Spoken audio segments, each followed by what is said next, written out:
Ketegangan perdagangan antara Amerika Serikat, AS, dan Cina mereda untuk sementara. Kedua negara dengan ekonomi terbesar di dunia itu sepakat memangkas tarif untuk 90 hari ke depan.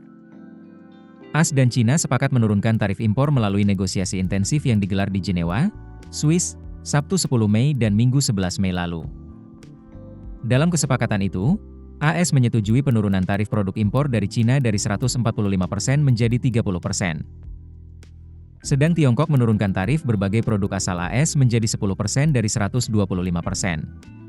Kesepakatan tarif sementara ini berlaku selama 90 hari. Wall Street dan bursa saham Asia bergerak menguat. Indeks harga saham gabungan, IHSG, juga berpeluang mengekor ke zona hijau dalam jangka pendek. Seiring tercapainya kesepakatan itu, investor berpeluang kembali melirik aset berisiko, termasuk saham.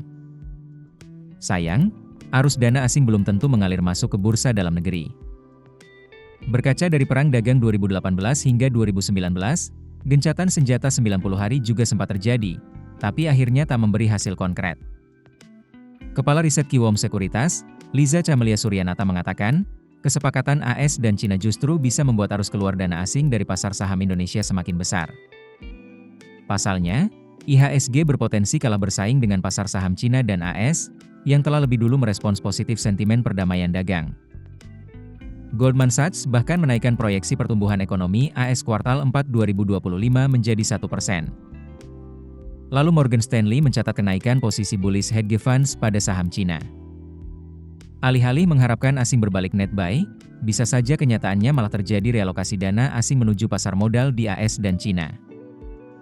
Terlebih, tren foreign net sell di Indonesia memang tergolong tinggi belakangan ini. Sejak awal tahun ini saja arus modal asing yang keluar sudah mencapai 54 triliun rupiah. Kondisi ini menunjukkan minat asing yang masih rendah pada IHSG. Kepala Riset NH Korindo Sekuritas, Ezarido Ibnu Tama memperkirakan, perang dagang sudah diantisipasi pasar. Sehingga, kenaikan IHSG cenderung terbatas.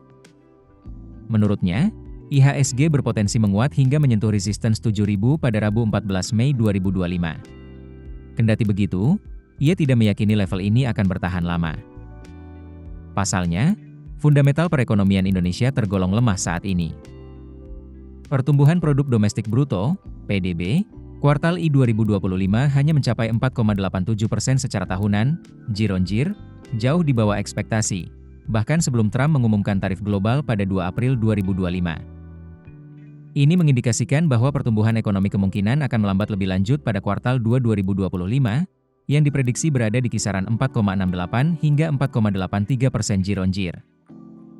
Pengamat pasar modal dari Universitas Indonesia, Budi Frensidi juga bilang, ada kemungkinan terjadi aksi net sell dari investor asing yang mengalihkan dana ke pasar saham AS. Namun, Budi meyakini aksi beli dari investor domestik akan meningkat seiring dengan tercapainya kesepakatan dagang tersebut. Kepala Riset Kiwom Sekuritas, Liza Camelia Suryanata.